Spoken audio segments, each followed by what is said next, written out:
episode 3 Yes. of this like 4-part series. I think it's like 4-part episode. Into the Inferno, I think. Yeah, something like that. So we start and Azula is having a little spa day. Looks very relaxing. She's getting ready for her coronation as Fire Lord. And she's eating cherries and one of them has a pit. And she basically like snaps at the servant and banishes her. And it's like all of these little things are just crack, crack, crack, crack in her facade, in her, self-image. Because like I don't think it's necessarily out of character, but it is a bit extreme. Like I don't know if Azula, when she's like doing good, would react that way. Mm-hmm. Like this is getting kind of bad. Yeah. Zuko and Katara are like, what if Aang doesn't come back? And Katara's like, Aang will come back. Aang will do this. He has to. Like she still believes in Aang no matter what, and I love that. I love that she always believes in Aang. I mean, it's mentioned from the very beginning. And I believe one day the Avatar would save the world. Yeah, but it's true. Yeah. No matter what, she has always believed in Aang and believed in his power and his, in him, So, basically, Suki, Toph, and Sokka are trying to get onto the airships to help stop the like destruction of the Earth Kingdom. They are a great team. I think they work really well together. Yes. They see the air balloon going up and Toph like shoots them into the air. And they get onto the airship and Toph like bends the metal around her like a suit of armor, like fights all the guys in the control room, which is so crazy and amazing. It is. And then Sokka's like, all right, take the wheel. And Toph is like, what? Let the blind girl steer the ship? Great idea. Like I was talking to Suki. Oh, yeah, that would make more sense. Something I want to say also is the animation in this episode is really cool too. Yeah. Because it has a lot of that like 3D-ish animation, especially with the airships. Mm-hmm. So it's really cool. It adds a nice like different layer to the animation. Yeah. With the way that the airships look. So that's really cool. And then, okay, I just want to say something. This is very funny. So like it cuts to Ozai and he's standing like on the airship and he's like standing on that little platform. Imagine if he just fell. Just slipped. And then it's like the end. Oh my god, that would have been hilarious. Like I just immediately like seeing him on that little platform, I was like, what if he just fucking fell? What if he just what? Because he didn't have a thing. No, he didn't have a harness. Yeah. There wasn't a guardrail. He's just standing on this little just falls. And it's like the end. Do do do do do do do. We did it, guys. That should have been like an outtake. They like blooper? animated it. Yeah, that should have been. I mean, in reality, he would have just flew back up. Yeah, I mean, definitely. But like that would have been so funny. That would have been hilarious. Yeah. So the comet's coming and everybody's getting super crazy powerful. It cuts back to Azula in the throne room, surrounded by blue flames, which is really, really cool. It is. Because like I, assumed that the fire that was around the throne was just like a fire that they just put there for the aesthetic, and as a firebender, when like Azulon or Ozai would get mad, sure it would move, but they weren't creating the fire. It was just already there. Like there's like spark in the floor. So the fact that maybe that's not the case and that the Fire Lord sets that fire and Azula was like, blue fire is like, whoo, because it just paints the whole throne room as very, very cold. And I think that's really interesting. And basically Azula calls the Dai in and she says that they're going to betray her because they betrayed Long Fang and like, how does she know that they're not going to betray her? And they, we would never do that. We love you, Azula. She banishes them. Yeah. More cracks. She doesn't feel like she can trust anyone because all the people that she normally would trust are gone. Right. May and Ty Lee are gone. Her father abandoned her in her mind. And, I honestly, I think even Zuko abandoning her probably cut in a way that she didn't realize or acknowledge at first, And so it cuts back to, there's a lot of like jumping back and forth. Yeah. So it cuts back to Sokka on the airship, and they're like, how are we going to get, everybody off? How are we going to stop these airship? And he does it by telling a joke, which at the beginning of the show, he's like, jokes and pranks won't win a war. Actually, they kind of do, though. Yeah. And he like pulls down the thing and he's like, hey, it's somebody's birthday. We're going to have a party. Everybody go to this place. And the crew believes him. The crew like believes him and they go and they make awkward small talk, like just reminder that like these are all human beings, I mean, like, yeah, they're all fighting in a war, so they're not necessarily good people, but like they are just people, probably, in this cycle that they can't really get out of. I don't know if they necessarily want to destroy the Earth Kingdom, but they're there. They're just following orders. Good. And he's like, do you know whose birthday it is? No. I can't believe the captain remembered my birthday. He really does care. And then they all fall into the water. It was like, happy birthday. Yeah. It's a nice little like happy moment or silly moment in a very serious episode. I appreciated it. I do like the awkward small talk that they had, though. Yeah. It felt genuine. Yeah. Because if you are working amongst a bunch of people, you're not gonna know everybody. Yeah. But it's like, hey, I'm such and such. I'm from communication. It's like, oh, I work in the engine room, which is why we never met because big airship. Yeah.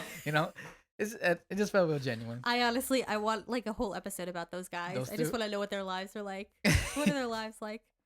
Yeah. So then it cuts to the White Lotus and they're helping protect Ba Sing Se from like inside Ba Sing Se. And like Zhang Zhang is fucking like flying, just like flying with like fire under his feet, like a jetpack. It's so cool. Pian Dao's like slicing people up with his sword and like sliding on ice and everything. And like it's a bunch of old men just kicking ass, and I like that. Yeah, like Zhang Zhang's just straight up flying, like it's crazy. It's blowing. Yeah. It's really, really cool. Yeah, the amount of power that the firebenders have is kind of crazy because I don't think there's an equal to it. Because, yeah, the waterbenders get more powerful on the full moon, but not like this. Yeah. Like, this is crazy amount of power. And you can understand why Sozin would use it to attack, why Ozai would use it to attack, because the amount of power that every single firebender has is ridiculous. Yeah. Yeah, so then it cuts back to Azula. And she brings in Leah Low and she banishes them because they suggest that like maybe you need some sleep. Maybe just sleep. Maybe like not do this right now. Right. Like maybe just relax for a day because clearly you're cracking. And she, thinks it's a betrayal and she thinks it's like a way to get her, alone and attack her. So she banishes them. Well, first she makes them fight an Agni Kai, which they can't do because they're not firebenders. Right. Which surprised me. That was like something that really caught me off guard. I honestly thought that they were firebenders. No. Because I always thought that the reason that they hung around with Azula was because they were her teachers. Because when we're first introduced to them, they like comment on her firebending form. But no, they're literally just like babysitters. That's literally all they are, which is so weird. Yeah. Yeah, why does she need babysitters like that? I don't know. Anyway, so yeah, they're banished. Well, one of them is banished. Yeah. They don't know which one. And then it cuts to Azula trying to do her hair. And she can't do it. I feel you, girl. I'm terrible at doing my hair. And so she like chops a bunch of it off and it's a bad look. And she sees her mother in the mirror. And, Ursa, I say with air quotes, basically says that you're breaking, you're scared and you're confused, you use fear to control people and you can't do that anymore, and now you don't know what to do and you need to stop. And I think this moment was when Azula like lost it.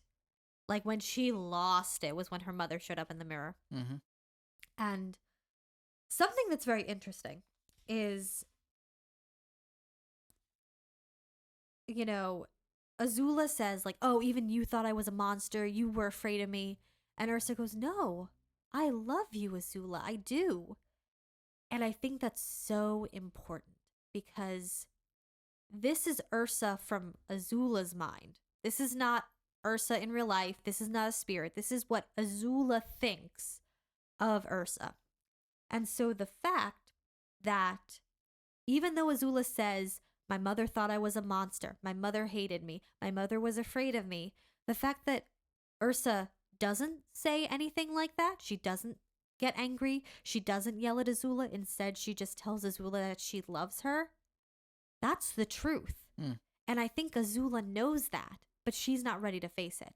I think deep down in Azula's core, she knows her mother loved her, but she can't handle that. Because if Ursa loved her, that means Ozai didn't. Ooh. You know? Yeah. And if Ursa loved her, that means that her and Zuko are not one better, one worse. You know? Right. And so I think Azula can't handle that, and that's why she breaks the glass, and that's why she starts crying. Because, you know, she ruled through fear. You know, she knows that. Ursa from Azula says that. And now she's got nothing left.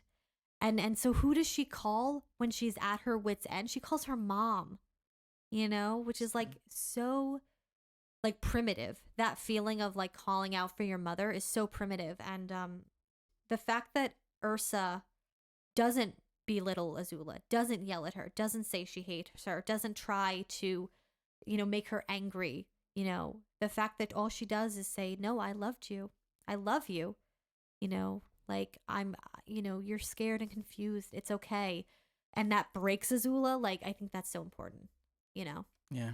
Yeah, I think Azula knows that her mother loves her. And like I said, if Ursa loved her, then that means Ozai didn't. And she's not ready to face that yet. Yeah, that cuts deep. Yeah. Oof. Yeah. So sad. Yeah.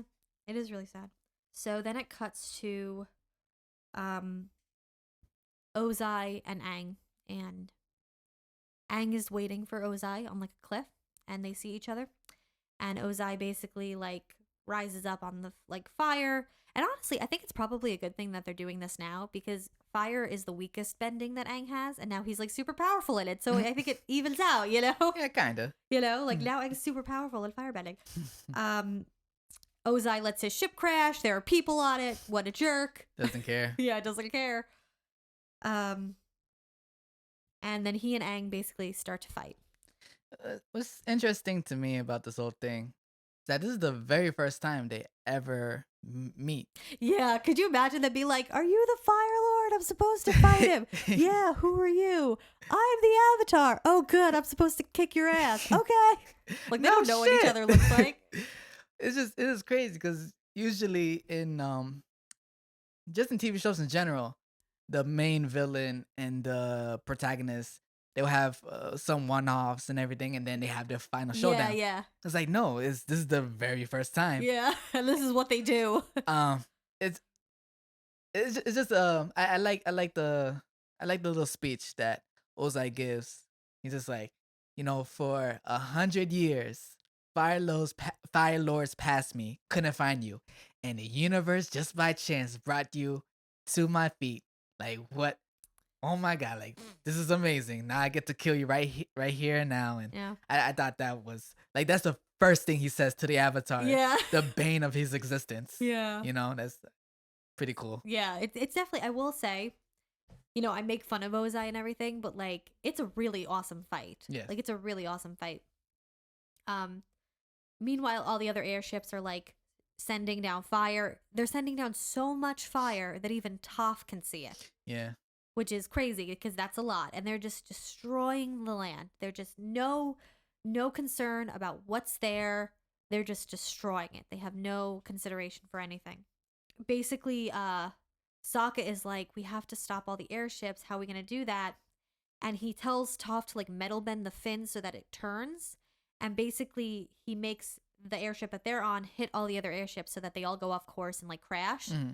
And they're running and they're trying to get off the airship. And there's this moment where Suki falls and they get separated. And like you see Sokka's face and it's like Yue all over again. Mm-hmm. And she's like, no, don't worry, I'm okay. And I'm like, you damn are, Suki. She ends up taking the whole ship on Yeah. her own. That's crazy. Oh, God, I love Suki. Yeah, but But there's this moment, and then Toph has to be like, let's go.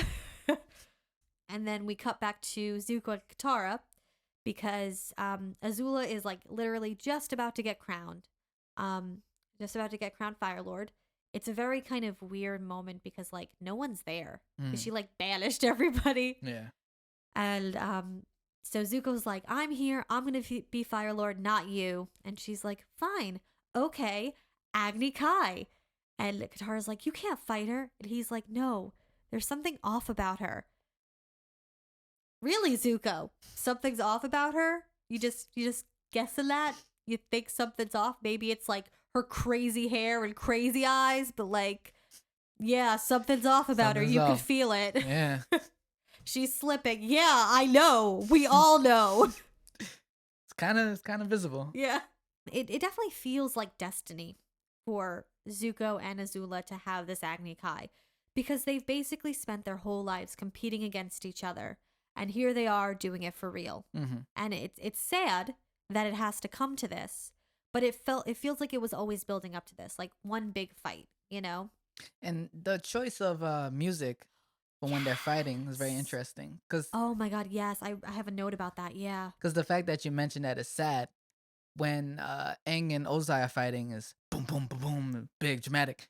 But when it's Zuko and Azula is, a sweet violin, is almost crying. Yeah. Because siblings are fighting and... It's tragic. It's tragic. It's tragic. I don't think, like, Zuko is prepared to fight Azula. He's prepared to win that Agni Kai. I don't think he wants to.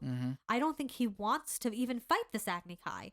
You know, I don't think he wants to do any of this. I mean, Azula's his sister, regardless of, like, you know, him saying that she was awful to him and that he doesn't like her. You know, he's still her brother, and for them to fight this way and have an Agni Kai, which normally ends in death, like, the whole time, like, when they're fighting, like, Azula's, like, talking and this and that, he is just fighting. He's not doing anything, you know, because he's like, this is not, I have to get through this.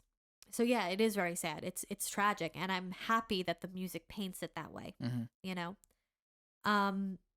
Meanwhile, Aang is finding Ozai, and he's running again. Yeah. He's not standing and fighting. He's running away because that's kind of what he does. And I don't mean to insinuate that he's like a coward. I just mean that his first idea, his first thought is always to be on the, you know, the defensive and run and you know, that sort of thing. But then he stops and he redirects Ozai's lightning. And you see Ozai's face. He was not expecting that. And you know what I can't help but think is like him going, who the fuck taught him? Zuko! Who the fuck taught him how to have lightning bend? Zuko! But I read this really interesting like post. I'll try to see if I can find it and link it. But like someone was saying that when Aang redirects the lightning, that is the climax of the fight.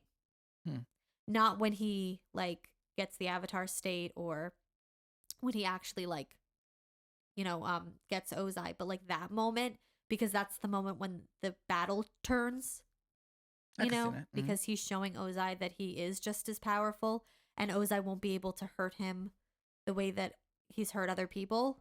And I was like, that's interesting.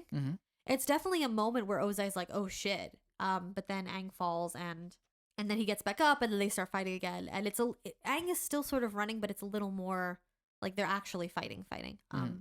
You could kind of see on Ozai's face that he senses that Aang is weak when it comes to this. Yeah. Because after Aang shoots the lightning somewhere else, not at Ozai smiles. It's like, okay, I see where this is going. Like, you can't do this, can you? Yeah. You know, and that's when he starts toying with him. Yeah, oh, definitely. It's like it's a very interesting moment because it's a moment where it's like, oh shit, but then it's like, oh shit. Yeah. Zula and Zuko are fighting. It's really, really cool in the visuals because it's just like the blue and the red fighting against each other. Zuko breaks out some breakdance moves. You know, it's fun.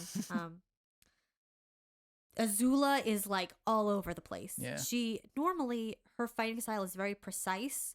She is all over the place, and Zuko is just not giving her an inch. You know, he is just so steady and strong and everything, and she's just breaking apart. And it, like I said, it's sad, you know, because you can see in his face that he doesn't want to be there.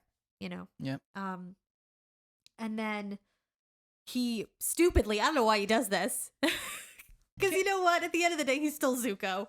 But He's still Zuko. it seems to be a common thing that like a lot of good guys do. They start talking. And it's like, oh, like if you do such and such, I'll be able to come reverse it or whatever. It's like, why do you give away your trump card? Yeah. Why are you giving them an idea? Like, come on, like hold that in. Like you have shows. Like for example, I'm not gonna pick out a specific show, but just like a scenario. Someone's fighting. Two people are fighting. The protagonist has the special sword that will defeat the villain once and for all. And in the midst of their fighting, they whip out the sword, they block something, and the villain's just like, "Where did you get that sword?" And it's like, "I got the sword from such and such and such and such, and it's gonna defeat you." And then the villain goes and like breaks the sword or something. It's like, why would you pull out the sword? What? Save it for later. Like, come on. And this is what Zuko did. Yeah, it's so funny. Like, Zuko, just keep your mouth shut. Just keep it shut. So he says that, and Azula's like, "Oh, you want to see lightning? Okay." And I mean, I kind of think a little bit in the back of my brain, I think Zuko was like, "Oh, this will be really cool. Let me taunt her, get her to shoot lightning at me, and then I'll redirect it. It'll blow her mind." I think maybe a little bit he was thinking that. Mm-hmm.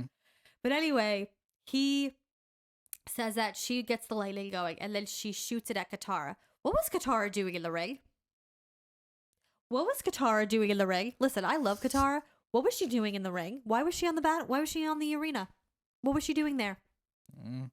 You know, like, guess what? Azula would have shot it at Zuko. Zuko would have redirected it, and they would have just, I guess they would have just kept on fighting. So it's probably, I guess, for the better of everybody that Katara was there. But, like, still, Katara, what were you doing there? Why were you there?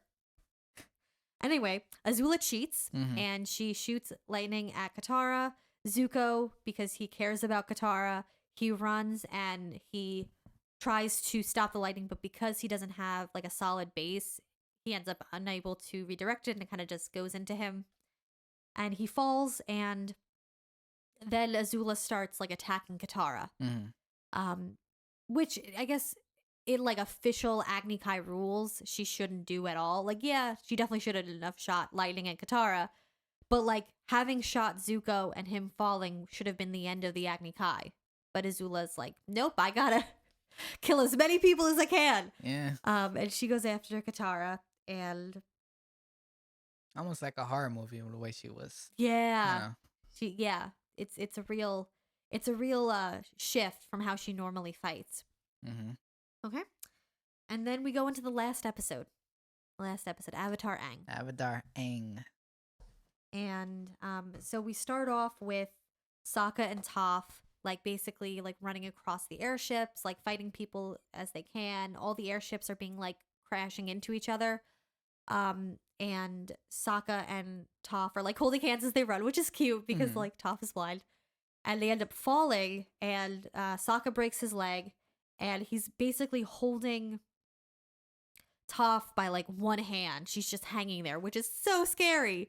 That's so scary. And there are these two firebenders on either side of them, and Sokka uses his space sword to get one of them. Goodbye to space sword. I hope he gets space sword back. Me too. I don't know if they ever talk about this in like the comics or anything, but I hope he gets it back or is able to make a new one. Like that was so cool, that space sword. And then he uses his trusty boomerang to get the other.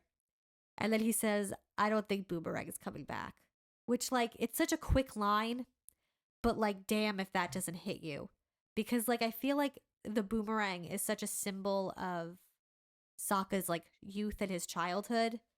And so for him to be like, "I don't think Boomerang's coming back," as Toph is like slipping from his hands, is like, ooh. Again, it just goes to the good writing. Because you had to build up to that. Yeah. You know? So many one-offs with the boomerang build up to that. If they only showed the boomerang like once or twice, it wouldn't mean anything. Yeah. But yeah, like you said, it's part of his character. Yeah, it's part of him. Yeah. Yeah. And then just when all hope seems lost, Toph is slipping. There are a bunch of firebenders ready to attack them. Suki comes to save the day. Yay. Suki. Um, she comes and she's beautiful with the wind blowing in her hair. I love her so much. So she comes and she saves them, and it's all great. Mhm. And basically, then it cuts to Ozai and Aang, and they're fighting even more. And Aang is trying to like shoot back with fire, with air. He gets some water, but Ozai is like kind of overpowering him.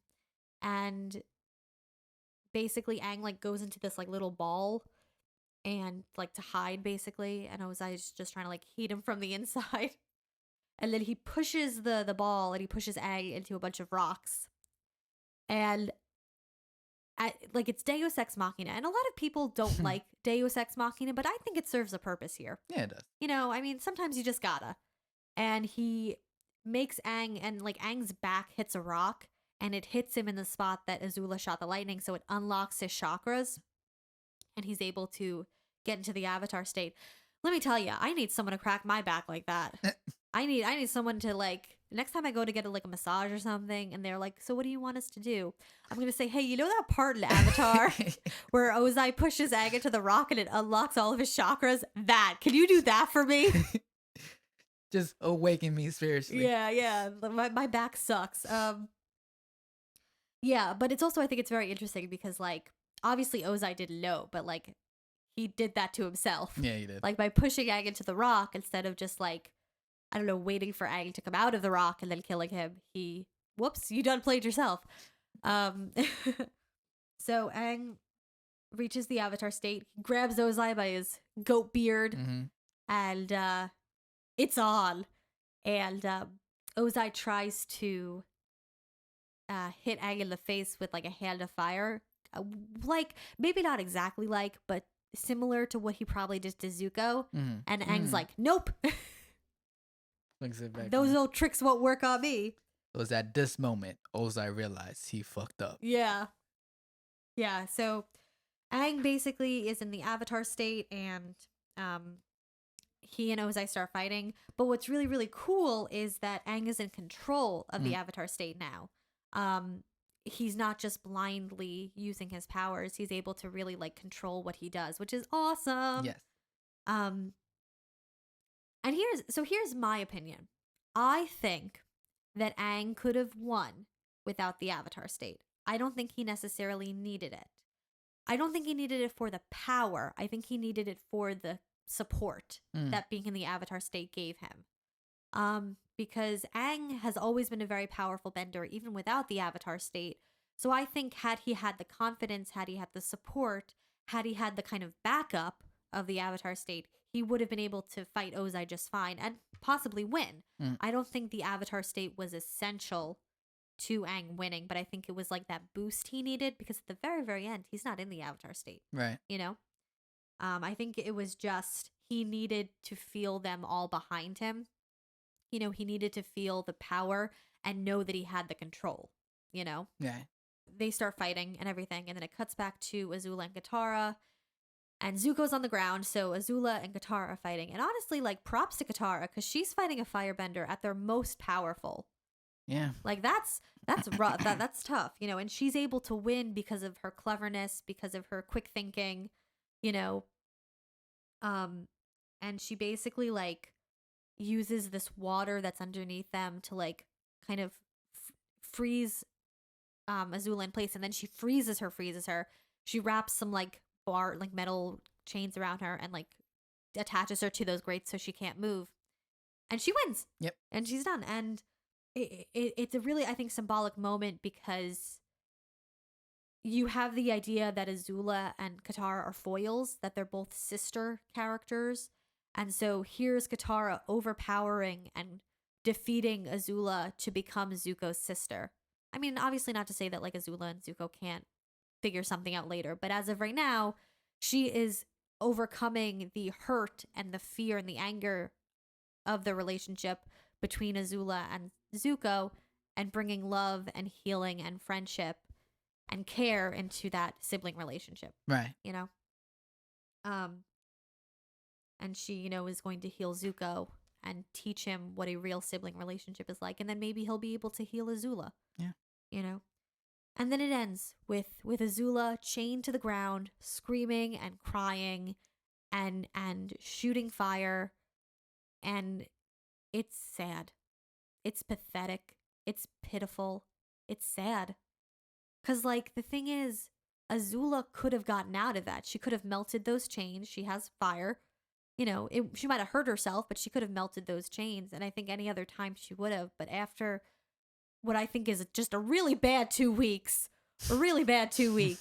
she she doesn't want to fight. I Yeah. don't think. She's done. She's been broken too far, and now there's nothing left. Yeah. It cuts back to Aang and Ozai, and they're fighting, and Aang has this like cool like ball thing, and it has like all the elements, and he's just following Ozai now. He's not even like really fighting. Yeah. Like Ozai's freaking out, like shooting back at him, and Aang's just like do do do do do do like following him. It's almost like a game of cat and mouse. Yeah. How the tables have turned. And so they're fighting, and they get to this like weird mountain thing, and Aang like basically like puts Ozai down so he can't move, and he goes in for the kill. And he stops, and he leaves the avatar state, and he stops, and he says that I don't want to do this. I don't want to end the war like this. I don't want to kill you. Again, what I was saying, like he doesn't even use the avatar state at the end, so I don't think he ever really needed it. But basically he's like, I can't just let Ozai live. Like I can't, do that. And Right. so it cuts back to when he was with the lion turtle, and the lion turtle explains that like before they bent the elements, they bent their spirits, they bent their energy, they had the power to control energy and everything. And he gives Aang the knowledge and the power to energy bend. And so he says, but you have to be careful. You can't let your energy be overtaken by theirs. So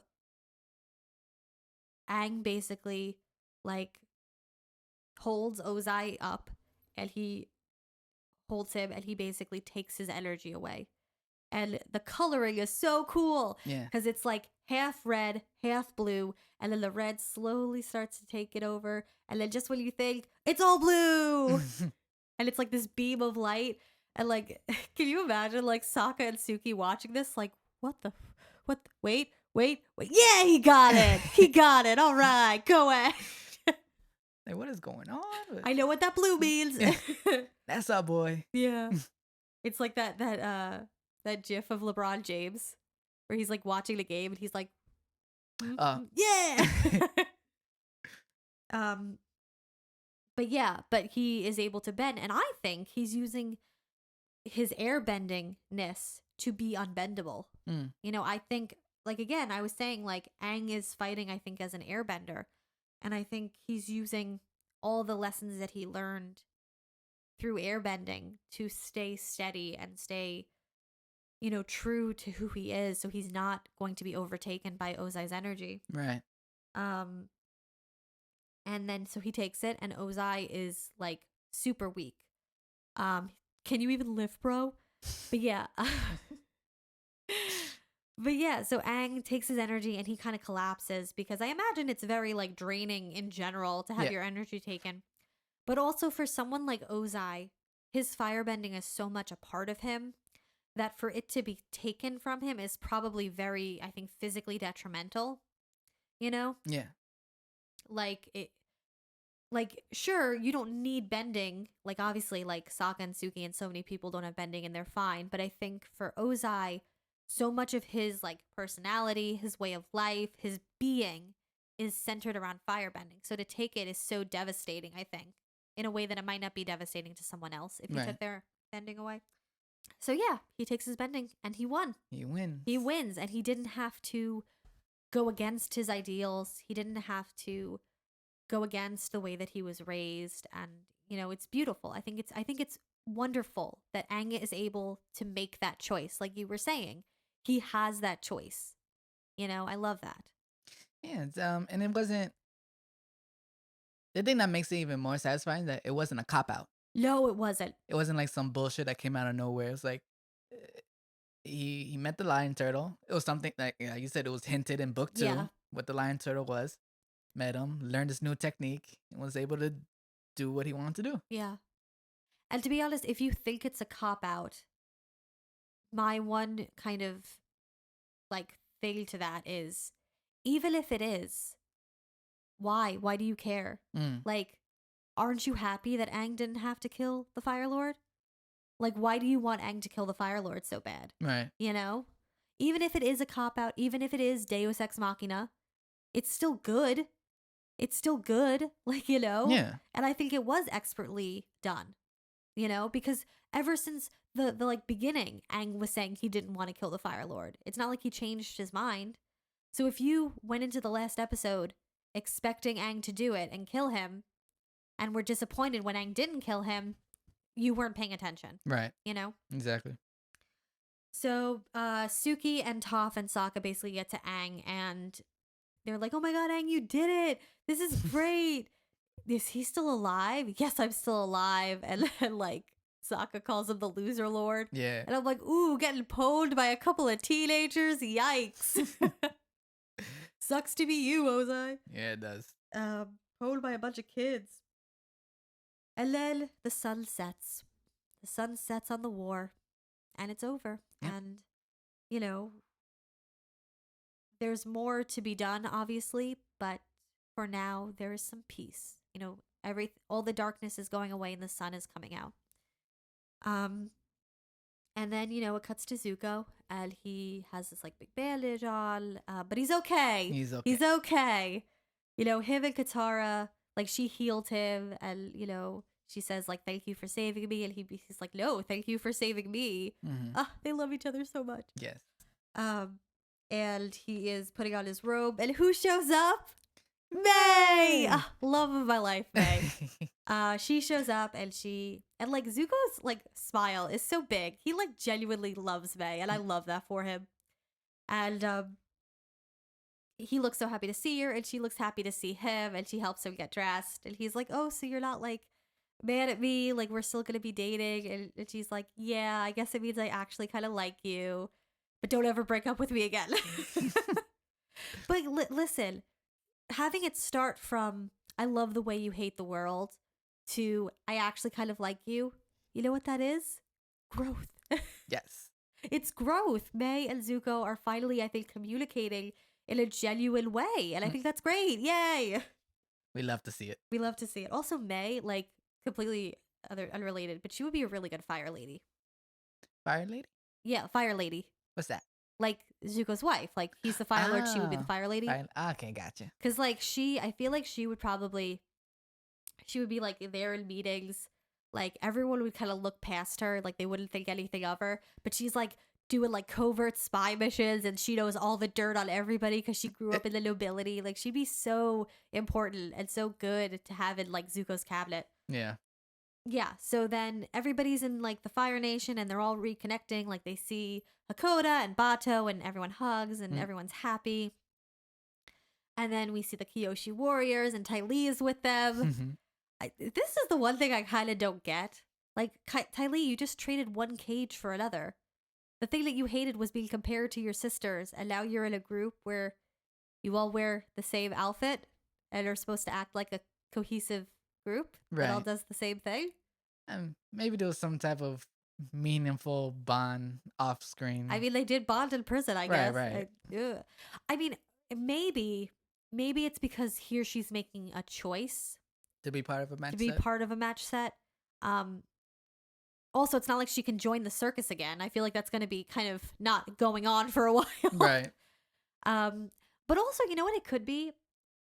Yes, the Kyoshi warriors all look and dress the same, but only when they're fighting. When they're not fighting, they're all, I assume, allowed to, like, be their own person. Right. And I think that is maybe the difference. That, like, when she was a kid, Ty Lee was kind of forced to be just like her sisters. And now it's like, I'm making the choice right now at this moment to look like all these other women. But once it's done, I can be Ty Lee, you know? So maybe, like, that's why. Yeah. As long as she's happy. Exactly.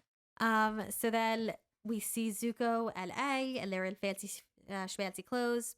Aang is dressed like Monkey Atsu. Yeah, he is. Where did he get those clothes? That's what Yeah. I want to know.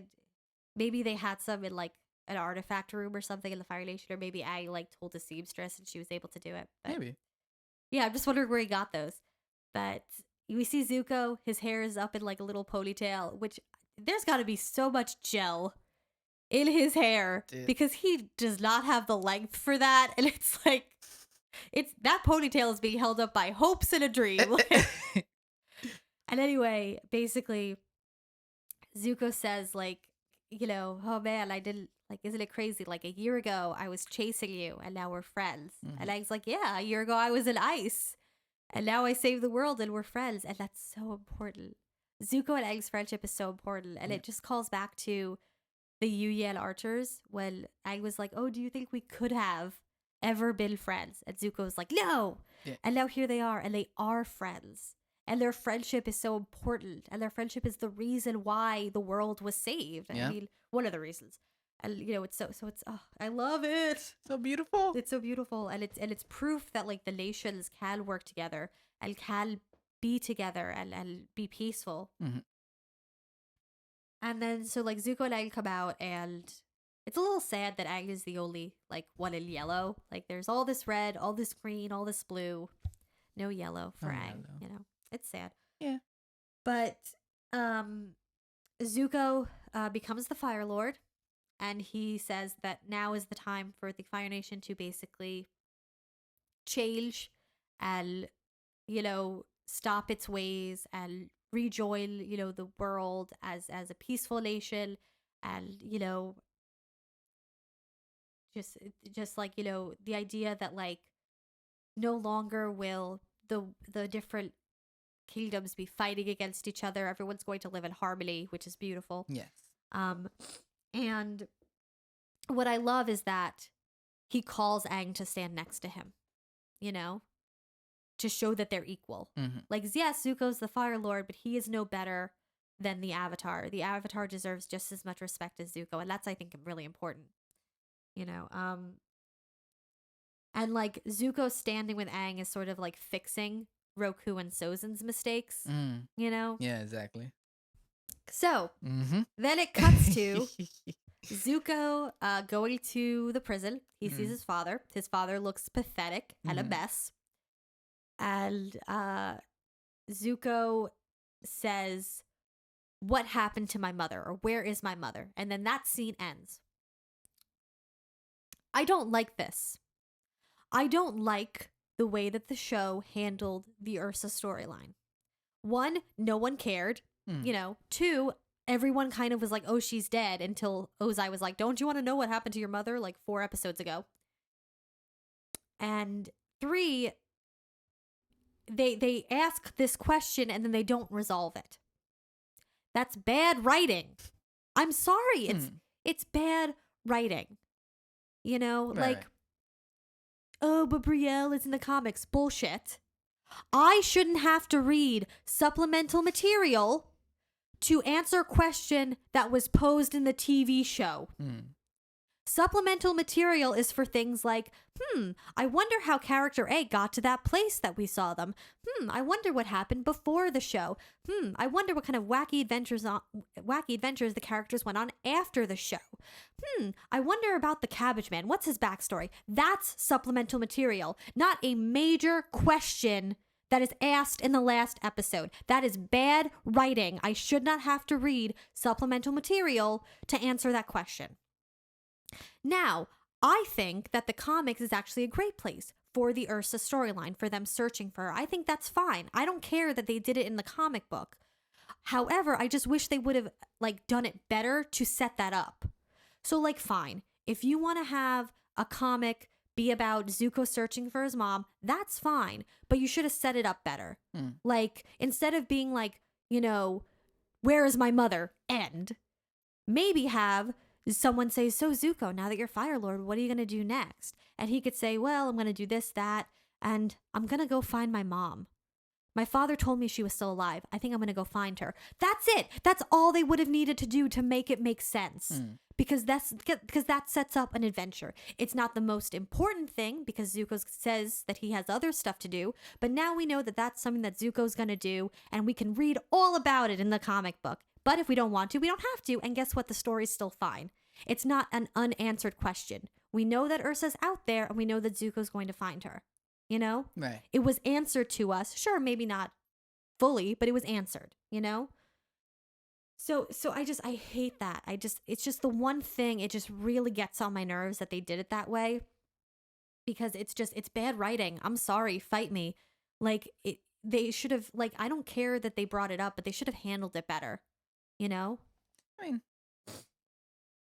the fact that they asked it and they made it a part of it and then they left it on a cliffhanger, you know, like, no. right. I shouldn't have to read a comic to answer that question. You know, the comics are supplemental material, you know? Any major questions that you ask in the show should be answered in the show. That's fair. That's a fair You know? argument. That's my biggest problem. Mm-hmm. Also, like, just putting that out there, I've read the synopsis of the search and I've read panels. It's not even that good. I don't like it. What? I thought it was good. I don't like it. I thought it was good. But the beauty of it is I don't have to like it. I don't have to read it. I can ignore it. Mm. You know? No. I get I definitely get your argument. I do not have a rebuttal. I don't know why they did it that way. Mm. I don't know why they did it that way. It's just, especially when they're so good at foreshadowing and setting up everything else, I don't know why they did it that way. My theory would be, and I don't know this for sure. I'm pretty sure this question has been answered as to why they decided to do this. But my guess would be they just left the door open in case Nickelodeon was just like, hey, yeah, if you guys want to do more Avatar, we can. Because a lot of people regard some of the comics as season 4. Yeah.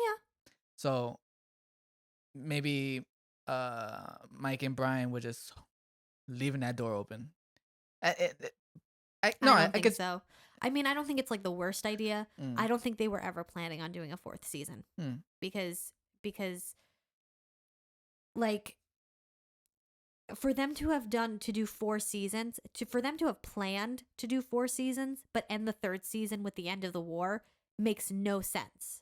You know, because every season has a plot line, ABC, as well as the overarching plot line of Aang has to defeat the Fire Lord. So for the 3rd season to be like, and that plot line, that big one that we've been talking about the whole time is over. Now we're just going to switch. We're just going to switch and go over to Zuko. Like that doesn't make, and that's bad writing too. Like, because to be honest, the whole thing with Ursa, that's maybe a 2-episode thing. That's not a whole season. You can't stretch that out for a whole season. That would be ridiculous. Like, how much could you really do with that? Like, you know? Well, I don't think they were ever planning to do a 4th season. I think the only reason they say that is to, 1, make M. Night Shyamalan look bad, which, you know, he kind of deserves it. But 2 is to make fans happy.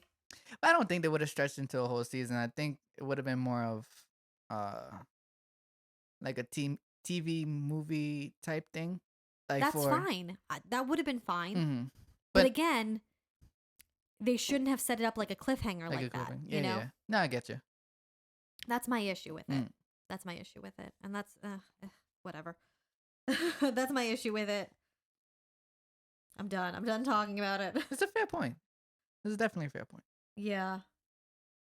So then it cuts again to a bunch of children playing in the street, and they're like kicking balls through all those war machines. The earth is healing. Yeah. The earth is healing. The children are playing with these things that once could kill them, and now they see them as merely playthings, and that's beautiful and wonderful. It's very symbolic. And they are all at, I assume, like Uncle Iroh's house. At the end? Yeah. That's not the tea shop? Oh, maybe it is. I assumed that's what it was, that it was his house or his tea shop. And everyone is there, and everyone is friends. Even May. I love that. I love that May is there. All those Earth Kingdom fits are like, they're really good. Those are good. Those are good. Those are very pretty. You know, everyone's there. Zuko's kind of serving tea, and Sokka's like, I'm painting a picture. And like, everyone's like, Sokka, this is terrible. Why'd you give me Momo's ears? Those are your hair loopies. Well, at least you look like you. I look like a porcupine. Well, I look like a man. And then Toph's like, I think you all look great. Like such a heartwarming moment. Yeah, it's really, really sweet. And I like that May is there, May and Suki and everything. Mm-hmm. And then, so Aang is outside and he's looking kind of at Ba Sing Se and seeing all the beauty and the light. And yes, there's still things to rebuild. And yes, all the problems aren't gone, but there's so much hope and light and peace in the world. And Katara comes out and she hugs him. I honestly think that the show should have ended after the hug. Not the kiss. Yeah, I think that after they hugged, they should have turned out to the sky and then it should have ended. I don't think they should have kissed. Mm-hmm. That's just me. I ship Katang, but that's, I feel that.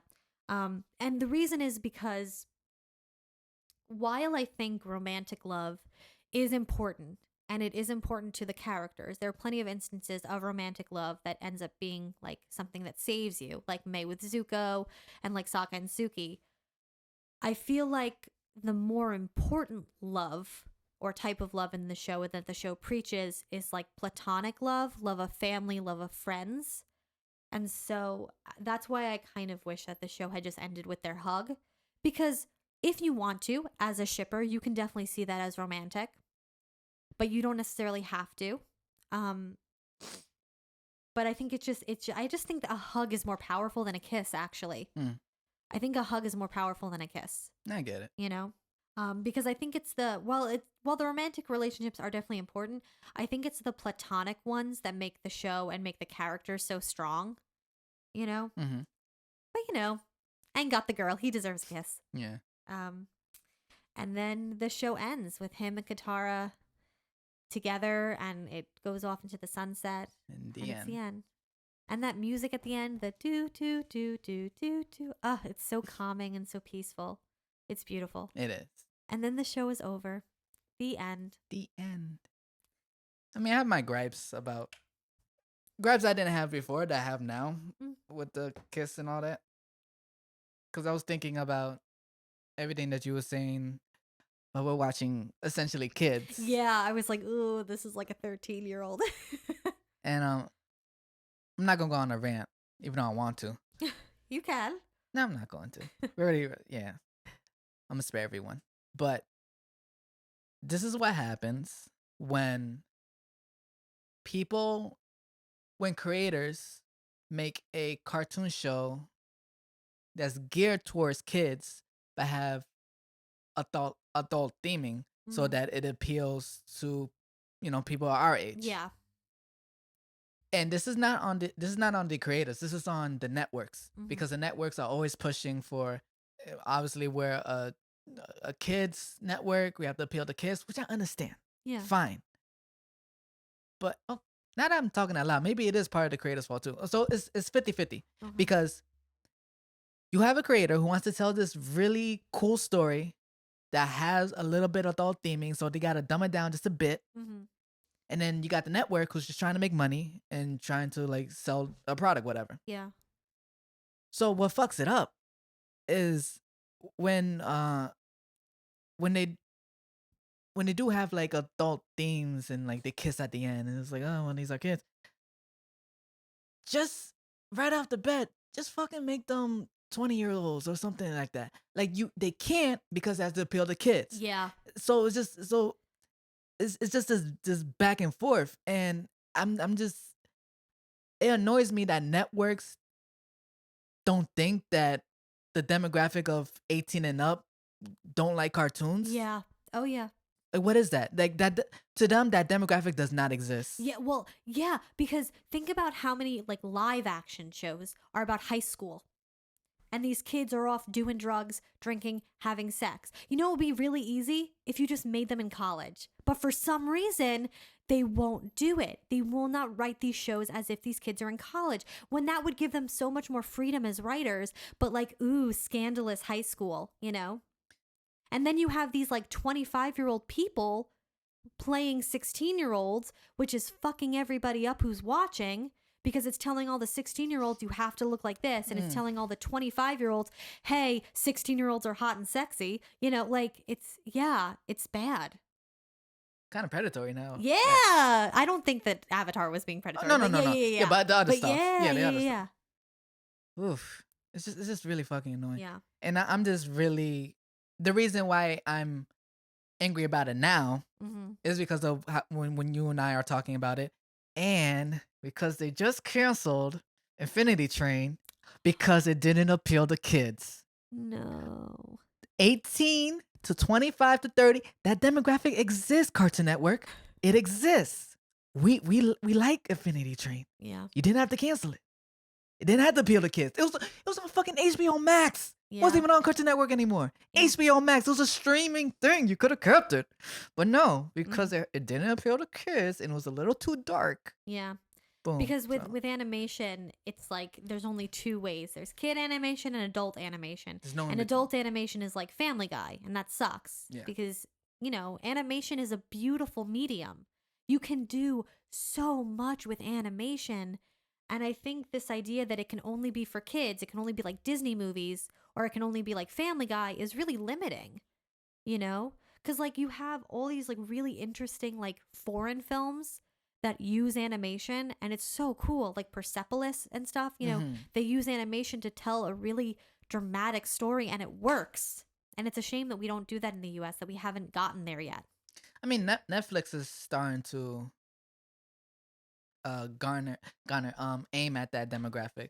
So Netflix is doing right. So HBO Max, you're pretty much just helping your competition. Yeah. So if you lose money, fuck you. And Yeah. it's all because AT&T they're trying to get out of debt. Yeah. So, anyways, But also I think it's also on fault of the networks for treating children like they're stupid. that's true. Children are as smart as you allow them to be. Children are as smart as you allow them to be. They can be so smart, and they deserve good media. They deserve good television. They could deserve good movies. It doesn't have to be dumbed down. It, I look back at cartoons that we grew up on, Yeah. Hey Arnold, Cat Dog, and all that, and I watched them back. Now I'm just like, wow, I'm happy I had this as a kid, Yeah. because just the influences that they brought. Like Hey Arnold was like real jazz influence and everything, Yeah. and the stories that they were able to tell. I'm happy I had that as a kid. Yeah. Like even though it kind of went over my head, but watching it back as an adult, I'm like, wow, like yeah, Yeah. I mean, I think we definitely had stupid cartoons. yeah, of Like you and I course, definitely had stupid cartoons that were just, rot. yeah. But I feel like a lot of cartoons that we did watch dealt with like really not necessarily important issues, but like issues, like Hey Arnold dealt with um, you know, different types of families and growing up in different types of socioeconomic classes. It talked a little bit about, adoption and children and fostering and stuff. And like, yeah, Yeah. Rugrats, dealt with understanding adult concepts, but for children. I mean, it definitely talked a little bit about like sibling jealousy. It had representation for Jewish kids and, for kids who celebrate Kwanzaa, like black kids and everything. Then you had like Doug, Mm, which was, I think, a really great show because yeah. Doug dealt with a lot of like normal teenager problems and stuff. Like, yeah, So yeah.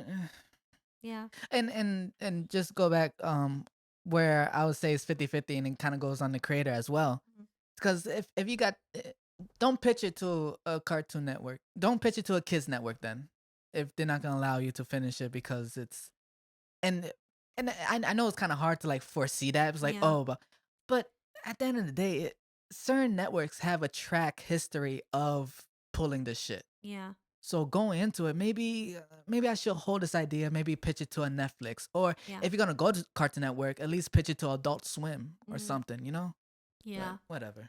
I mean, I think that I don't think that the creators of Avatar did anything wrong. No, no, I no. think that Nickelodeon at that time had a good track record, Mm, and I think that the show works because it's about children. But it had okay. They kind of fucked over My Life as a Teenage Robot, but Yeah, with the okay. but I think the show, it's important that they're kids because as we see in the show, the adults kind of drop the ball. Yeah. And it's the youth, it's the children that are able to save the world because they see the world in new eyes. And I think that's important. Yes, it is. I think that the fact that Avatar is about children is not just because it's a kid's show. I think it had to be that they were kids. Hmm, I I don't get think it. it would have worked if they were adults, I get it. you know? just ticked off about Infinity Train, but it's okay. So overall, this was a great series. It is. You It know, really was. I'm so happy that I watched it. That I was like, I bit the bullet and I said, you know what, I'm gonna really sit down and watch it that week. A couple years ago. A couple years ago. No, it was only a year ago. it feels that long It though. feels that long, yeah. And that I'm so happy that we were able to do this. That we Hmm. were able to find this common ground and talk about it, because rewatching it has made me love it so much more. Mm. Has made me appreciate it so much more. Um, I really, this Avatar is not a perfect show. It's not, and I think it's wrong to say it is. It definitely has issues, some bigger than others. Mhm. But I think ultimately, this is just a damn good show. It has good characters, good writing, good plot development.